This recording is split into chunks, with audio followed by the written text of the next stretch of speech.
So without further ado, I'll hand it over to our fearless leader, Mike Morris. Mike?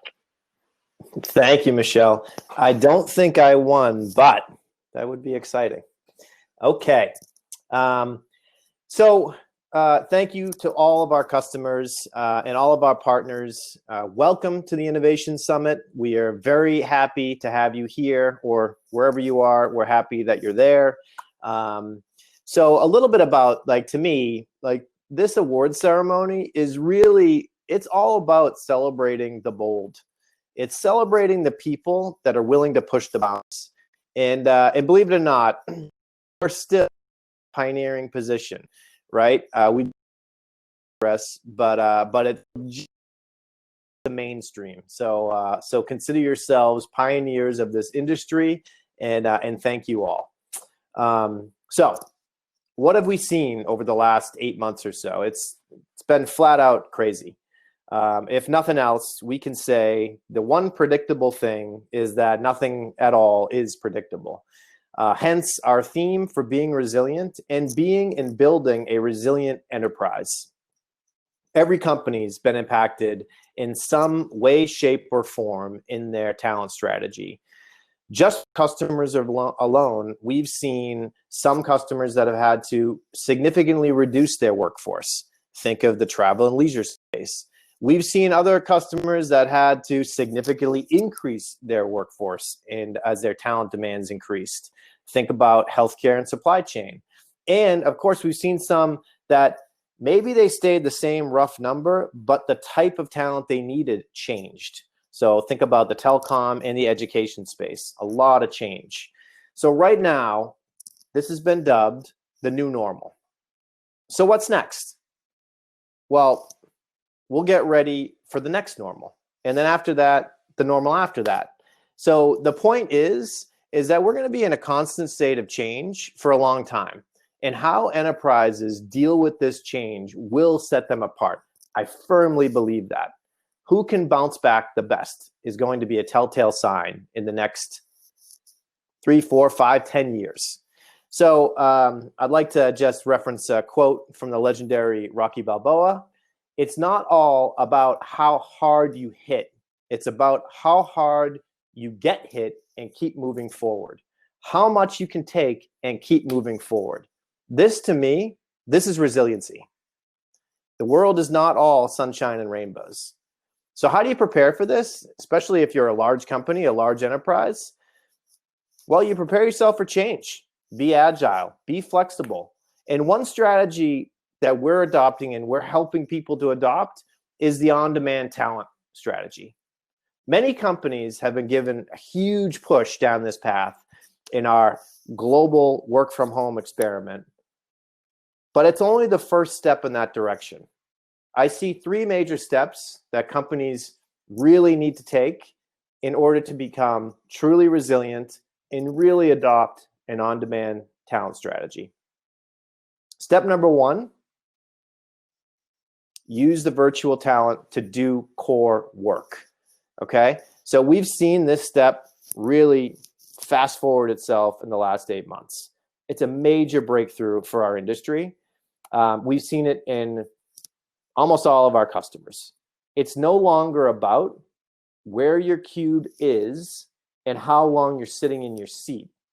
It's now really about what are you getting done? What are people accomplishing? And we feel like that's a great step in this direction. If you think about Topcoder, of course we are on the bleeding edge of this, but we haven't had an office since 2013. And I will tell you right now, companies aren't going to go back to commuting. Just not going to happen. And when you think about prior to COVID, 1 in 30 customers had 50% or more of their workforce remote. Okay, 1 in 30. Post-COVID, Mercer predicts 1 in 3. That's a huge change. And I think it's a positive change. Second step. So to me, this is really the movement from a traditional role-based work stream to a gig-based work stream. Okay, so what's a gig? A gig is a work engagement defined by a specific skill or a specific deliverable. It tends to be smaller, time frames a little bit shorter, more well-defined, and it's not artificially bounded by things like months, years, org charts, Gantt charts, or headcount quotas. It's really about getting work done. A gig is a unit of work with a specific purpose, a specific end date. Think of a gig as an Uber ride. When you get dropped off at your destination, it's over. Money changes hands, it's done. Driver doesn't get out and go to your backyard barbecue with you. It's over. And that's really, if you think about a gig in our space, that's how it should be. It should be a defined endpoint and a defined deliverable. So that's step number 2, is really that move into a more flexible gig-based mindset.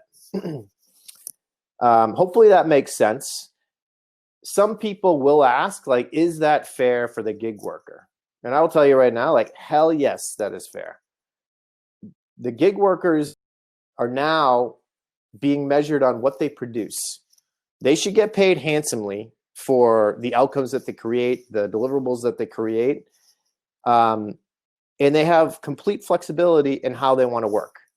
That doesn't mean to say that it's not all, it's not all figured out. There's still things that have to be solved.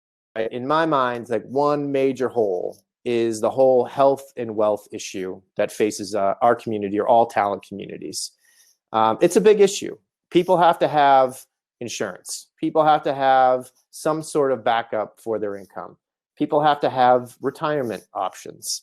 And the good thing about it, although they are real problems and they need to be solved, and they will be solved as gig models become more popular, but they're solvable problems. So that's the positive of that.